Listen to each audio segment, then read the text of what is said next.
E o Caio já está aqui com a gente para falar de agenda econômica. Caio, por onde que a gente começa? Porque a semana passada teve aquela grande ressaca do pacote de corte de gastos. E essa semana tem o que aí pela frente?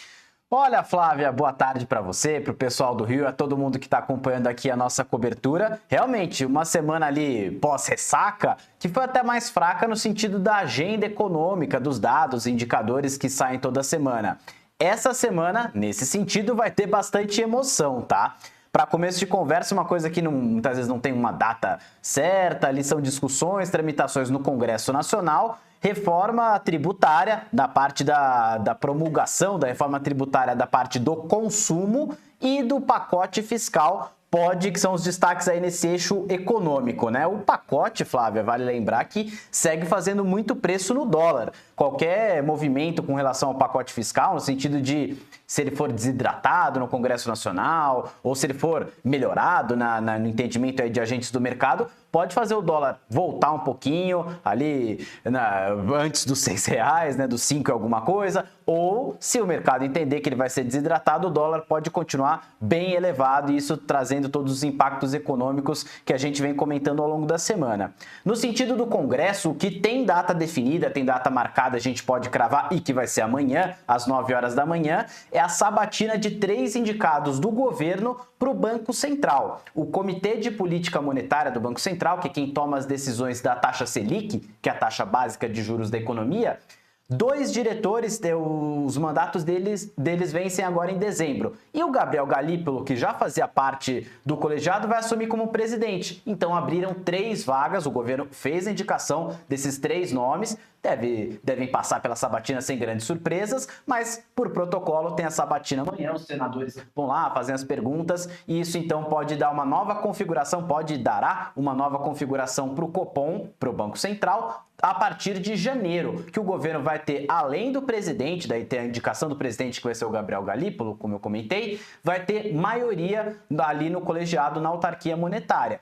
Por enquanto, o mercado e todo mundo que tem acompanhado a situação ali do Banco Central e da política monetária do Brasil, ninguém imagina uma grande mudança de rumo no sentido da política monetária. A situação agora é de um ciclo de alta dos juros e dificilmente, apesar do governo ter maioria, apesar de toda a narrativa, toda a retórica contra a subida de juros, dificilmente os indicados do governo vão fazer alguma coisa muito diferente. Falando em Copom, inclusive quarta-feira tem a decisão de juros, divulgação da decisão de juros. A reunião em si começa amanhã, só que a decisão e o comunicado que vem junto com a decisão ficam para quarta-feira.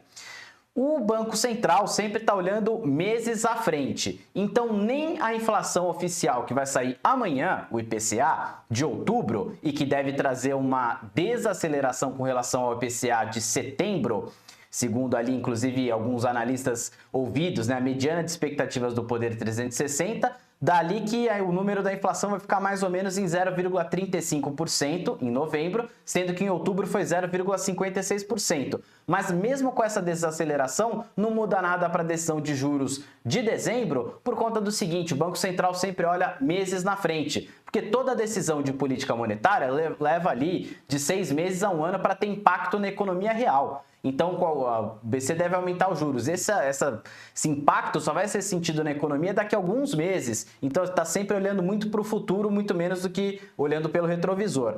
Inclusive, falando em juros, o BC deve aumentar em 75 pontos base, ao invés de 50 pontos base, que foi na última reunião, a taxa Selic no Brasil, elevando os juros para 12% ao ano. E aí a gente lembra, né, tá bom, e o que muda a minha vida com isso? Juros mais altos acabam encarecendo o crédito, tendem a diminuir a atividade econômica, ainda que muitos economistas entendem que o momento atual é um momento da chamada dominância fiscal, que é um conceito, é um nome bonito, difícil, mas é um conceito razoavelmente simples de que a política fiscal influencia muito mais na economia do que a política monetária. A política monetária é essa da decisão de juros, para o bem ou para o mal, então seja no sentido da inflação, do emprego e por aí vai. Então, são pontos para a gente ficar bastante de olho na decisão e no comunicado.